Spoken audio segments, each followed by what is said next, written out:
Isa nga ito sa mga pagkain na gusto mo lalo na pagkakapartner nito ay RH. Oy, aminin mo, siguradong gusto mo rin ito. Maanghang pero siguradong masarap. Try mo rin gawin. Bumili nga lang ako ng ilang perasong siling haba.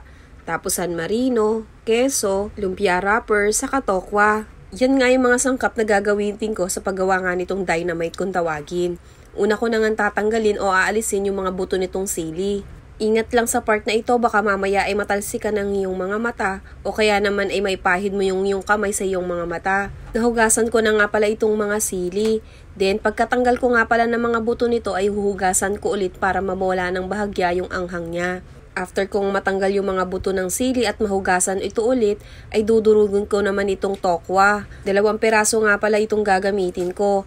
Imbis ng karne o giniling ang gagamitin ko ay tokwa na lang. Then para mas masarap ay nilalagyan ko nga pala ito ng San Marino. Oy, San Marino, baka naman. Hindi na nga pala yung maanghang yung ginamit ko na San Marino, baka kasi naman ay sumobra naman ang anghang nito at maanghang na kasi yung sili. Pero kung gusto nyo naman yung talagang mas maanghang ay kayo nang bahala. Sinet aside ko muna yung San Marino saka yung tokwa na pinagsama ko at hiniwa ko naman itong keso sa maliliit lang. Yung iba nga nito, pagka nagtitipid lang, ay keso lang yung nilalagay. Pero kung gusto mong mas masarap ay ikaw nang bahala maglagay kung anong palaman yung gusto mong ilagay. At dahil ito'y pang sa amin, syempre lalagyan ko na nga ito ng mas maraming palaman sa loob para mas masarap siya. Then dadamihan ko na rin ng keso ng lagay. Alangan naman titipirin ko pa. Ilang pirasong sili nga lang itong binili ko at medyo may kamahalan din. 2 ay 5 piso sa palengke. Saka nahirapan pa nga akong pumili kasi gusto ko sana yung sa sili ay medyo yung intuwid talaga yung pagkakaitsura niya. Medyo baluktot kasi yung iba.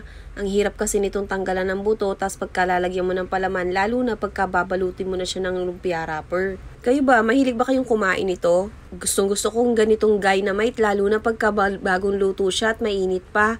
Medyo crunchy, tapos ay maraming keso sa loob. After kong malagyan lahat ng palaman yung mga sili, ay babalutin ko na nga ito isa-isa ng lumpia wrapper. Dito naman ako struggle, medyo nahihirapan ako.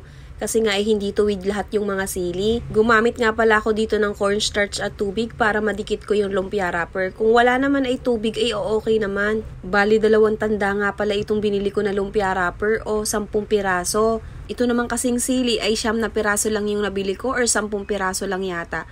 Hindi naman kasi kakain yung mga anak ko nito at medyo naaanghangan sila. Saka hindi alam nyo na hindi sila mahilig sa gulay. Pag mga ganitong pagkain talaga at nagke-crave ka ay madali namang gawin sa bahay.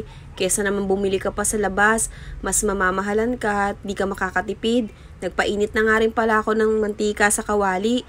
Then isa-isa ko naman itong piripirituhin. Nagkamali nga ako ng gamit ng kawali at maliit yung nagamit ko. Kaya ang ginawa ko ay pinutol ko na lang yung tangkay ng sili. Ginupit ko na lang para magkasya.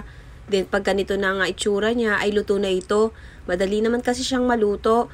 Kaya ikut-ikuti mo lang para hindi masunog. Tapos ay gumamit na nga lang ako ng tissue para matanggal yung excess oil niya. At dahil may natira pa nga tayong tokwa sa katuna, ay binalot ko na nga lang sa lumpia wrapper. Sayang din naman yung tira, kaya uulamin na rin namin. Pagkaluto nga ay syempre hindi naman mawawala na titikman natin yan. Tara, kain tayo!